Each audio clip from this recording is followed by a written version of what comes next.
$120 overtakes is not bad. Yes.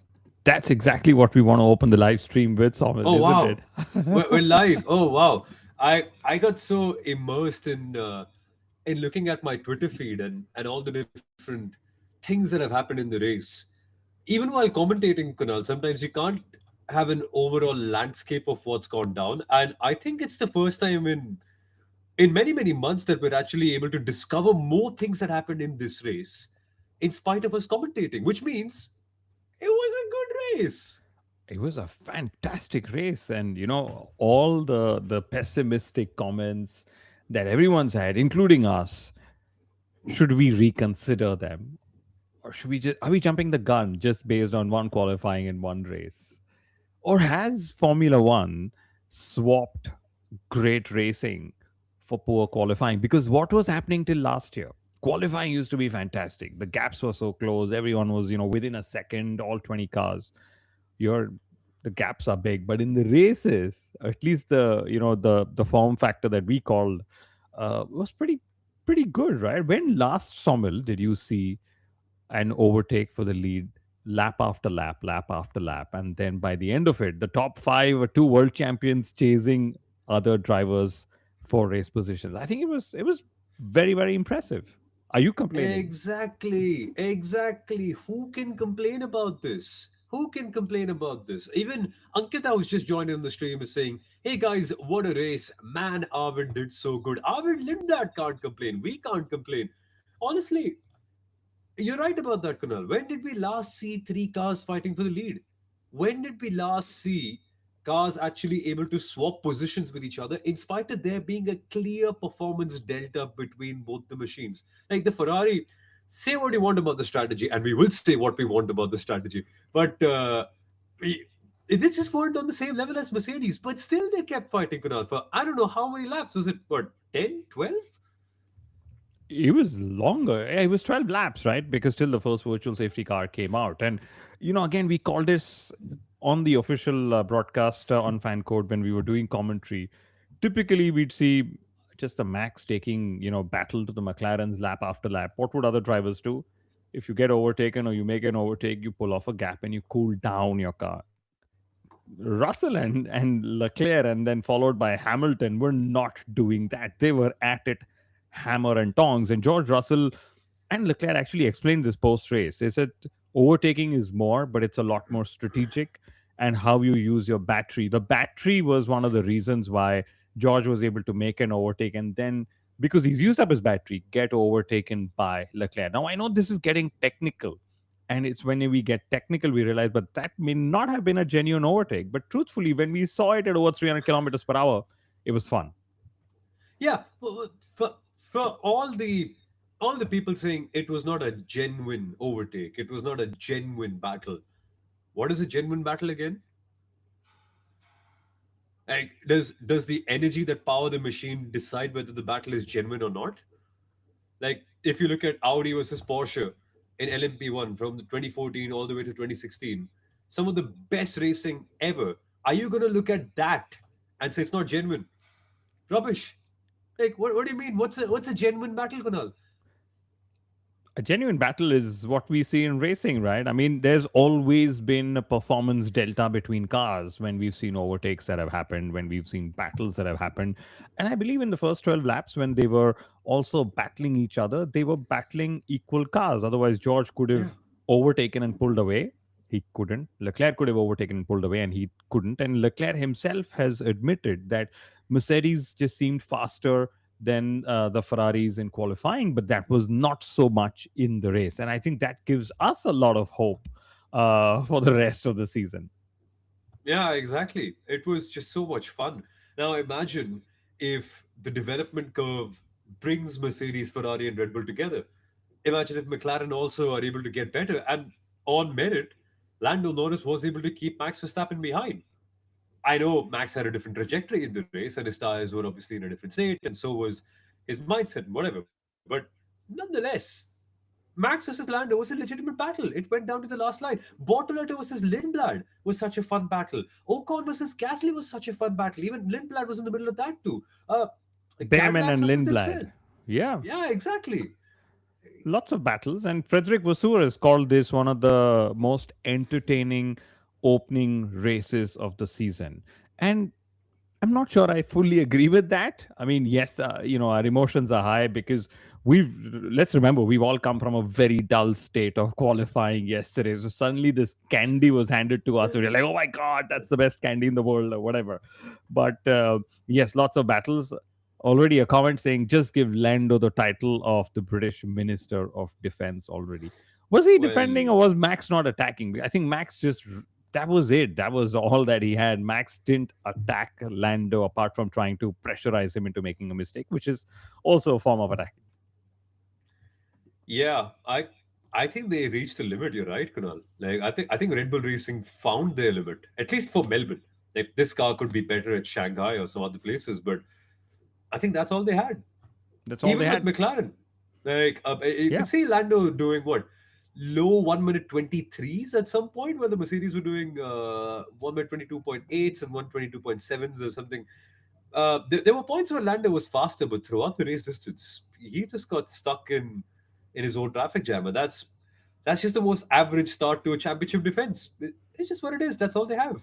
Yes, average start. And again, one of the things, even though it's a new formula, one of the things that this formula showed was clean air was still king because when Yes. George Russell had clean air, he could manage those tires and he made a one stop work in a race where Norris and Verstappen said we had excessive graining and we needed to do two stops. So, why don't we rewind it all, Soumil? Because we had a new start procedure, which was exciting. We suddenly see pre-start going up, and you're hearing all those engines rev. And I loved how Chetan was playing it up, saying this is where petrol heads love all the sounds. And before we knew it, the five lights went out because Leclerc called it the fastest lights off that he's seen in a long, long time. Yeah. And the cars were just flying as expected. The Ferraris went flying off the start. That was a great getaway. I was going mad. Did you see the wheel spin Antonelli had? Uh, Insane, right? And a lot of things are coming out post race. They will keep coming. We're reading through the data. Charles Leclerc said he had very low battery at the start, and he was Ooh, surprised why it was that. So he actually, when he made the start, he thought he's going to fall back to P8 or P9, right? And then he realized that others had far worse. And Kimi Antonelli had no battery. In fact, one of the reasons why he also had wheel spin was he couldn't do burnouts leading up to the grid because he had no battery. So what? Leclerc then realized that other drivers had more issues at the start than he did. And that's why guess who darted off into the race lead? And how he squeezed Lewis Hamilton too in the process, because Hamilton had an equally good getaway, but then he got squeezed into the outside of turn number one and then just couldn't make the most of it. And even Lindblad, like, firstly, salute to Albert Lindblad. Like, that kid does not care. Like, he was born after Lewis Hamilton made his debut, and yet he was not afraid to go toe to toe with him. Like, that's just what it is. He's grown up watching Max Verstappen dominate in the Red Bull fold. Doesn't care. He'll fight him. Like, I really enjoyed that. Antonelli with the wheel spin, Lindblad fighting, Norris trying to survive over there as well in the middle. A couple of other really fun people, but I can't recollect. But it was a very fun start. It was. And, Fernando Alonso, my favorite starter on Oh the grid, yeah. he went from 17th to 10th place, right? So, right off, right off Aston Martin, Honda, all you may, but they were there fighting. And, Fernando said, we've never done a practice start. We've never done a pit in and out because we never had the chance. We've never done a formation lap. So, we are learning all the time. And we used this as an excessive learning there. People are saying for me, Arvid is definitely the driver of the day for sure. And one word on Arvid fighting Lewis. Arvid said actually it was one of those pinch me moments that he had, and it reminded me suddenly of Kush Maini when Kush was at the postseason driver test in Abu Dhabi, and suddenly he saw Lewis in his mirrors, and he said, "Meri Fatka." You guys remember that from the previous stream? So that was Arvid being all British when he said it was a pinch me moment. Yeah, he told us about this story on the Inside Line F1 podcast. By the way, check out that whole hour-long interview we did with Arvid. It's available on the podcast. It's a proper documentary on his life and the journey he's taken to get to where he is today. But yeah, it was that. It's very cool how it went out. Also, I am so happy to see Oliver Behrman do well, and more than Oliver Behrman. I am a proud Audi fanboy today. Like, I am so happy that Audi are in the points in their first race. Because this is the same team, Kunal, that a couple of years ago, did they had just like 1 or 2 points finishes, Sauber. Now look, Yes. first race and they're on merit with their own power unit, with their own driver. First time ever doing things. They're in the top 10 on merit. And it's a new manufacturer altogether, new chassis built by them. They've been building chassis all these years, but they've also built their own power unit. Bortoletto in Q3, Hulkenberg was 11th. Hulkenberg had a technical issue in the start. At the start, he had to be rolled onto the grid, and then they just realized it's better to take him off because they couldn't fix the car. But every time Bortoletto has started in Q3, he has gone to score points. He did it for the fifth time today, and I just loved how he was able to pull off overtakes as well. So not just building the power unit, but running the whole software, writing the whole software that runs it. Remember, Audi just power themselves. They do not have customer teams like Mercedes did. So Mercedes does. So even more learning curve for them. I loved what they did, Soumil. And you know, just goes to show 8 out of the 10, no, actually 8 out of the 11 teams scored points today. And when last, did we see that? Typically, it's always been on an average 6 or 7 team scoring points, but 8 teams scored points. Yes, Piastri wasn't at the in the race, nor was Isaac Harjar, so that opened up to point scoring opportunities. But you got to grab them with both your hands. And talking of start, we should talk of Oscar Piastri and him not Oh, making man. the start. I know you and I were preparing on the official feed and we saw it and we were just like, what did we just see? Is that something from the previous years or what? But so unfortunate. I firstly thought it was Lando who'd been it. As I saw a yellow helmet, I was like, what? Now? And then it becomes even worse when you see Piastri because Chetan kept pointing out that very important stat, and it rings even further. There has never been an Australian driver on the podium of the Australian GP. We've had Mark Webber and Oscar Piastri in their prime.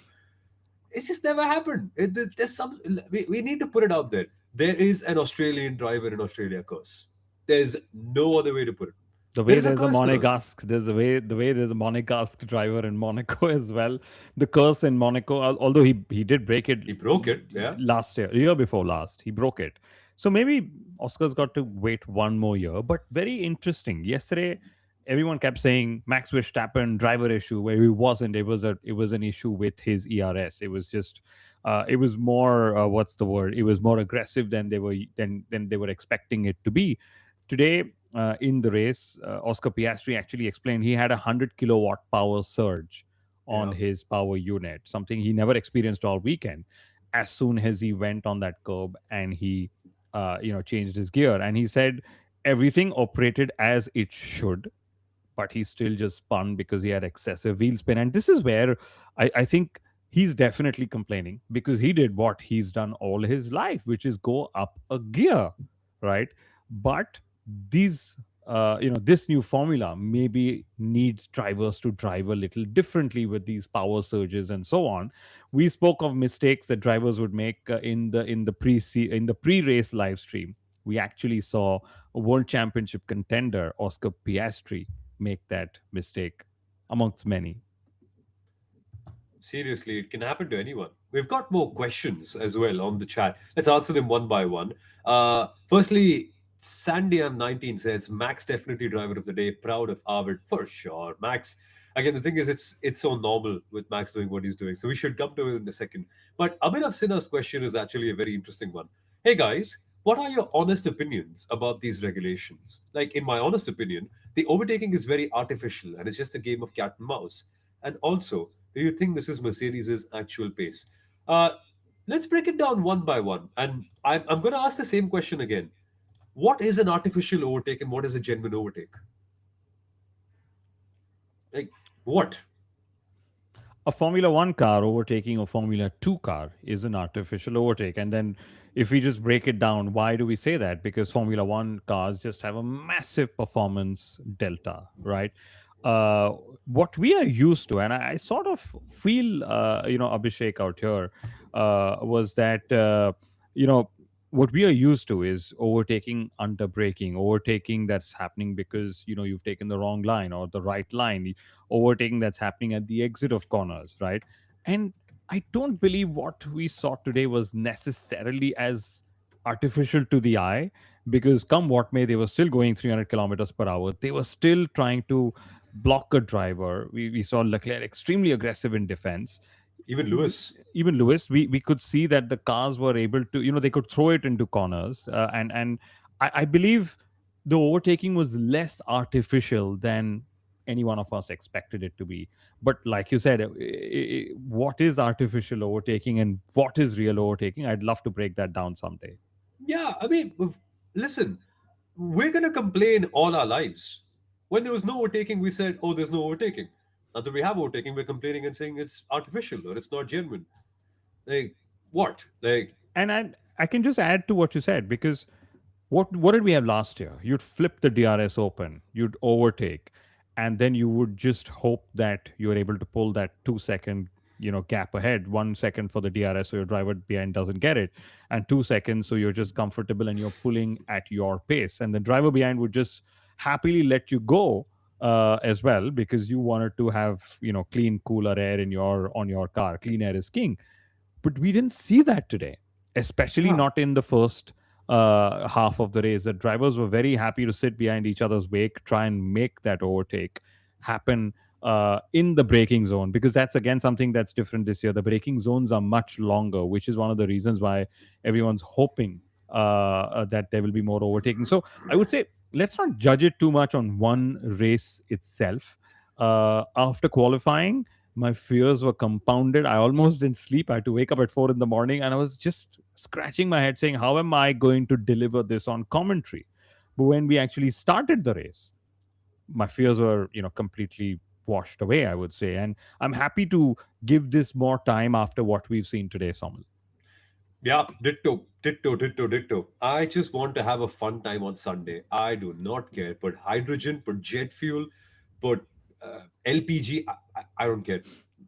I don't care. Like, let's make it sound good, A, which it does sound good, and B, just make it close, which it was. And by close, you're going to say things like, oh, but 12 and a half seconds and 13 seconds, and Ferrari were not there, and la la la la. Listen, that's development. They will come close. But the fact that Ferrari was so slow comparatively and was still able to fight tells you that these cars can fight. It's a positive Abs- step. yeah, and here's a comment. I can't read the full thing out, but this race was effing better than those ground effect ports, especially towards the end of the ground effects era. Most definitely. More comments. Somebody saying, dude, what championship contender PS3? Average, mediocre, Norris and PS3 already washed. Well, they were in the contention for the Wow. championship, at least Wow. statistically. One second. We need to digest this comment. There's a lot of you that have brought back some really interesting comments. So let's go one by one. As today's episode is just about that. It's just about discussing how we all felt about it. Nostromo says, what world championship contender Piastri? Average, mediocre Norris, and Piastri already washed. Wow. How many of us agree with that? I, maybe not to the same degree, but I don't think they're the two best drivers on the grid. Let me just say that. I would say one of them is not, and one of them is, and you guys can keep guessing which ones I'm talking about. Lance Stroll. Uh, Well, but we've got let's, more. Shauvik's got a comment. Shavik y- says, by the way, good to see you, Shavik. Always yeah, good to see you. What is the scope of the in-season development in these new era of cars? Have the regulations changed in the money that can be spent on development or the number of races where changes can be brought in? Budget cap, isn't it? That's going to restrict how many upgrades teams can bring in. But obviously, if there's a clear laggard, the FIA have also made a leeway for that, that they can let one engine manufacturer get back if they're clearly far behind. So that in this case would be Honda. More development yes. time, more parts allocation, stuff like that, I suppose. Also, you will still have the regular aero packages that we've seen all these years come through within the budget cap as every team's development cycle evolves through the season. So that will anyway continue. A lot of development on the battery will be software side of the development as well. Like Leclerc said something which blew up on social media yesterday. He said the more the number of laps we do, the more our systems are able to tell us how to deploy energy and battery better. And I was actually wondering if Ferrari are actually using AI to to help them understand this energy management and deployment as well. Robert Law is here saying overtaking is overrated, pushing cars to the limit is racing, not Lyco. There is a point in that, no doubt about it. But if this is the formula that we have, I'd rather we figure a way to enjoy what we have today. And you know when cars were being pushed to the limits in those ground effect eras, braking zones were so short that they did not create more overtaking opportunities. And to me, it's not about overtaking. I just want on track battles. Whether you're Yeah. doing Lyco, you're flat out, you're braking last, braking late. And Leclerc actually said this, that overtaking is no longer going to be about the bravest driver on the brakes. It is going to be about strategic decisions that you need to make. Am I pleased about that? I'm not. But since F1 has taken this step forward, okay, I'm happy to see cars finishing races, and I'm happy that they're able to go wheel to wheel. Doesn't matter what they have to do on the under the hood, truthfully. Yeah, exactly. Exactly. As long as it's not pure electric, I'm fine.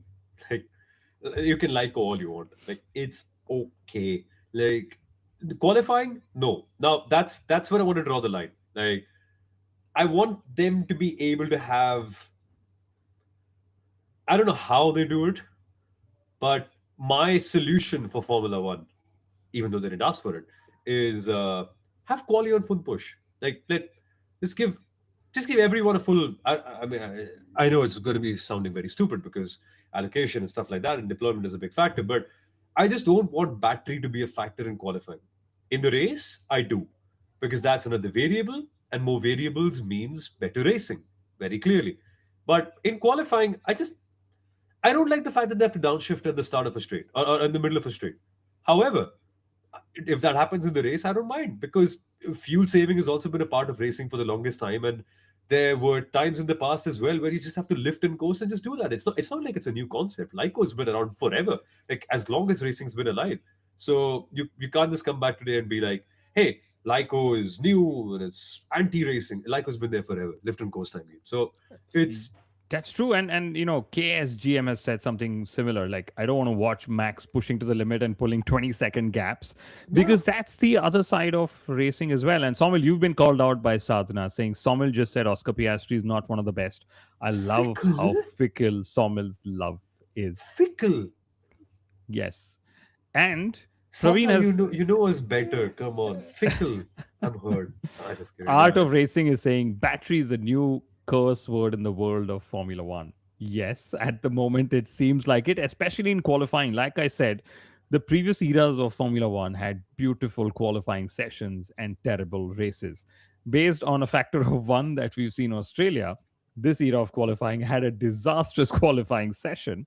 But we've had a fantastic race today. But will the races settle down as teams figure out energy management, deployment strategies, and add more downforce? Praveen, yes, that is exactly what's going to happen.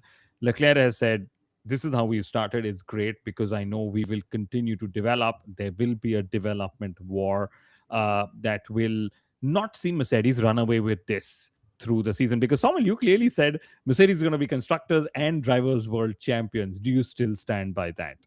sign it, seal it, put my name on it. Just I don't care. They're winning. Surely they're winning. I And want to be proven wrong.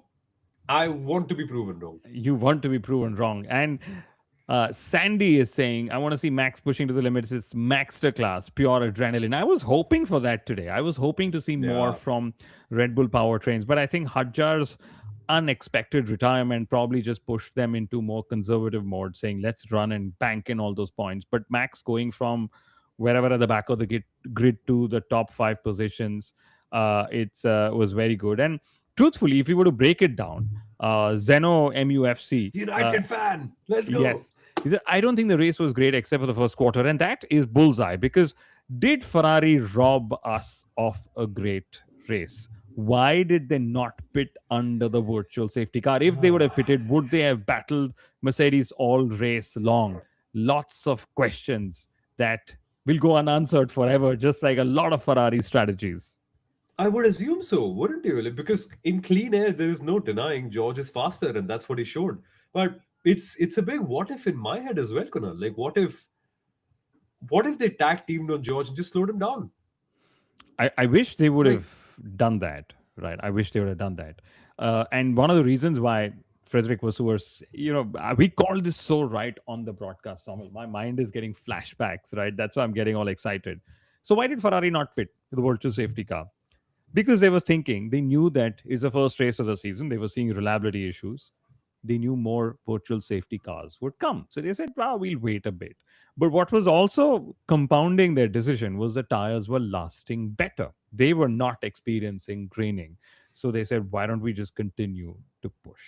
Then the second virtual safety car came, but it came with a pit lane entry that was closed. So they couldn't pit. And that's the excuse Frederick Vasseur gave us.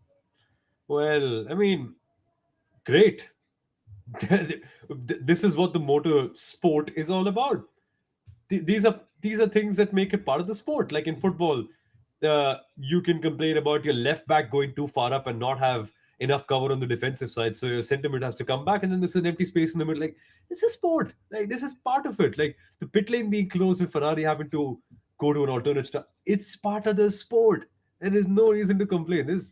I'm fine. Listen, like, it's you can't tell me otherwise. And it would have been a better race also if Ferrari were closer and if they were better. So curse them for not being better. Don't curse the cars and the regulations for giving a boring race, because what are the cars and regulations supposed to do? Make sure the drivers are safe, make sure that the Formula One cars are the fastest cars in the world, and make sure that the racing is close. We saw racing at the top, at the bottom, and the middle as well. Can't convince me otherwise. And the racing would have been better if Max Verstappen would have not Yeah. dropped out of qualifying in Q1. So that's another factor. He was missing in that fight. Can you It, imagine, Kunal, like the it, aggressive Max of the past, blocking people and putting we could see more of that with the battery packs and with the yeah, battery deployments. and Zeno was saying the same thing. Max qualified with that RP pace, which seemed reliable. I think the race would have been a lot more enjoyable. Yes. And what you just pointed out, imagine after yesterday's qualifying, did we all predict that Ferrari would be this close? We all thought Mercedes is going to run away with it. Charles Leclerc said Mercedes is going to pull a second a lap on everyone. Basically, he was prepared to finish 50 seconds behind those Mercedes cars. So when we look at the weekend as a whole, I think it was a very positive one. Yes, a lot of people in the comments saying you can't be so sure early in the season. We are saying we are not sure. We are saying let's give it some time. But what we've Yeah. seen in Australia has assuaged a lot of my preseason negativity that was there. Lewis Hamilton's pace looked vintage. I cannot lie. I was surprised. And Hamilton was so chuffed. He said, I wish the race was 5 laps longer. I hate it when drivers say that, but it's okay. Lewis can take an exception. He See, said, I wish the race was 5 laps longer. I would have gotten there. I wanted to ask him, what do you mean by gotten there? To the Mercedes or to Leclerc? But it didn't matter because Ferrari was in third position. my point exactly. My point exactly. Like the moment you see your favorite driver get back in the battles, you will inevitably fall in love with Formula One again. So just give it time, guys. Like, come on. Uh, it's I don't know. Okay, can I just put it out there, Kunal? This might be the bombshell that changes this entire episode. First, a disclaimer: Kunal and I are both the biggest Max Verstappen fans, fans of his ability. We Absolutely. absolutely are amazed. If you want proof, go back and listen to every episode of the Inside Line F1 podcast last year. We said things about the McLarens that I think probably would be too harsh if we look at it now. But basically, we are absolute admirers of Max Verstappen's ability. But I get a feeling that there's a few salty Max Verstappen fans here today, Kunal. There's a Yeah, few I mean, salty Max Verstappen fans. And not Sandy. Sandy is saying, "Come on, Max proved that the car can climb the grid, and he can climb up the grid made by an energy drinks company, powered by an energy drinks company made power unit." I appreciate that. And what do you think about the start procedure? Do you think the FIA will change the starting procedure? Well, no, they're not, because this is actually the changed starting procedure where there's a pre-start and then an actual start. I wish it wasn't the case, but to avoid cars stalling, going into anti-stall, having double waved yellows, etc.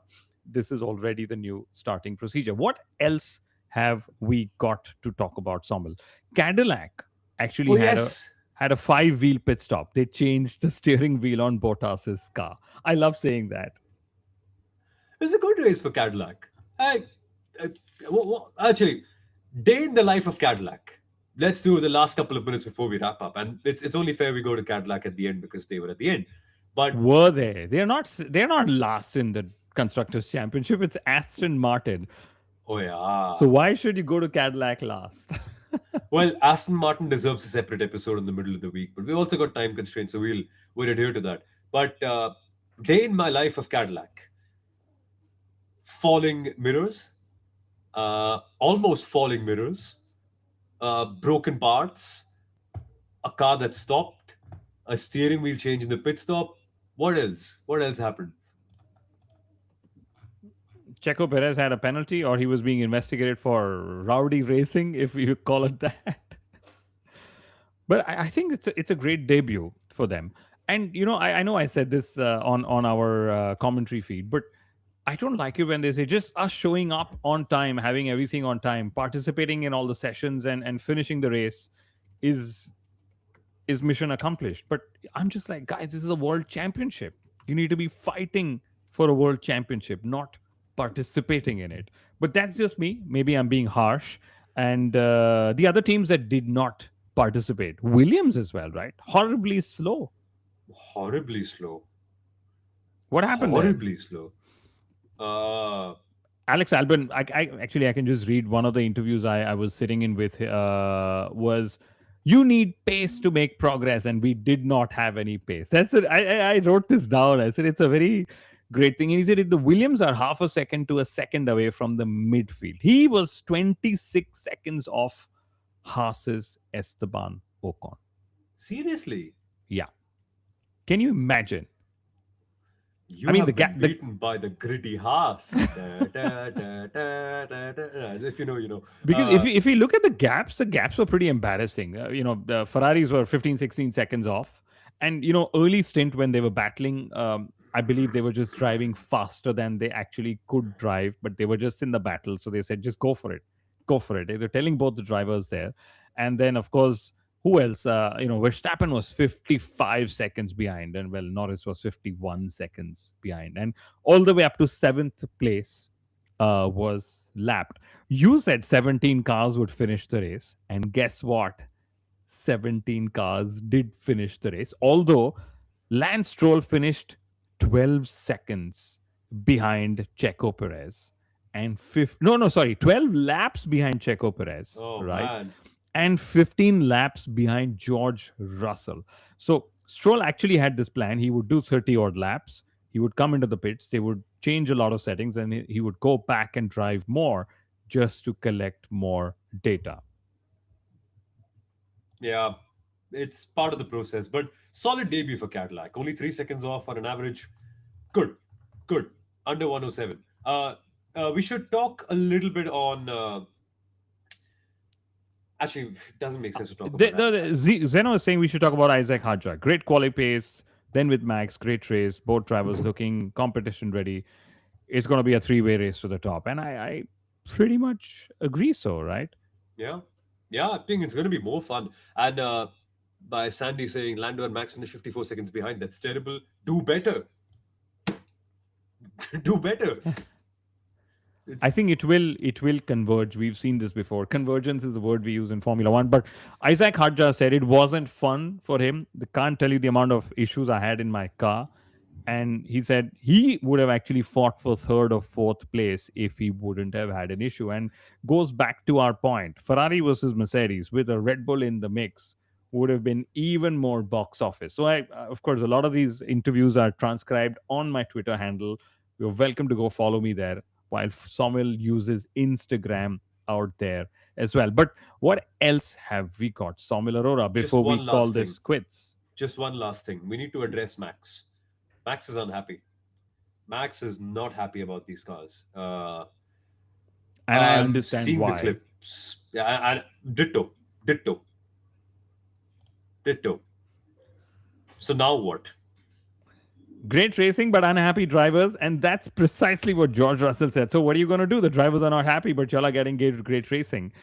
Wow, I don't know. I'm waiting to see how that turns out. And you will find out on the Inside Line F1 podcast. We will continue to report on it pretty much in real time, don't we, Samuel? With all the shorts that we put out, the sheer number that goes out on the channel. Absolutely. We will be back in the middle of the week for our Chinese GP preview as well, where we go even deeper on these talking points and the troubles of Aston Martin as more details actually come out as the week goes on. But for that, you'll have to subscribe to us, Kunal, myself, ring the bell button, comment all you like, and Kunal has something to say. Yes, so Mercedes already had a P1 t shirt that they wore in Australia. And they say they carry it every race, but they didn't get to wear it in the ground effects era as much. And what I think is my favorite stat. Mercedes won two. George Russell leading the drivers' championship after 1,624 days. The last Mercedes driver to do that was Lewis Hamilton after the 2021 Russian Grand Prix. But here's an even more fun stat. The last time a non-Mercedes a non-Hamilton finish for Mercedes. Oh, wait. I'm going to do that again. The last Yeah. time Mercedes had a 1-2 finish in the season opening race, right, was of course in 2029. But the last time they had a 1-2 finish before Lewis Hamilton was 1955 Italian Wow. Grand Prix. That's how long it has been. That was the start of the day. And on that bombshell, it's time to close. See you guys in the middle of the week. Subscribe to the Inside Line F1 podcast. It's been awesome chatting with all of you guys. Praveen, KSG, uh, Sadhna was there, Sandia, Zeno MUFC, among many others. Art of Racing as well. Thank you guys for taking out the time and see you in the middle of the week. Bye bye.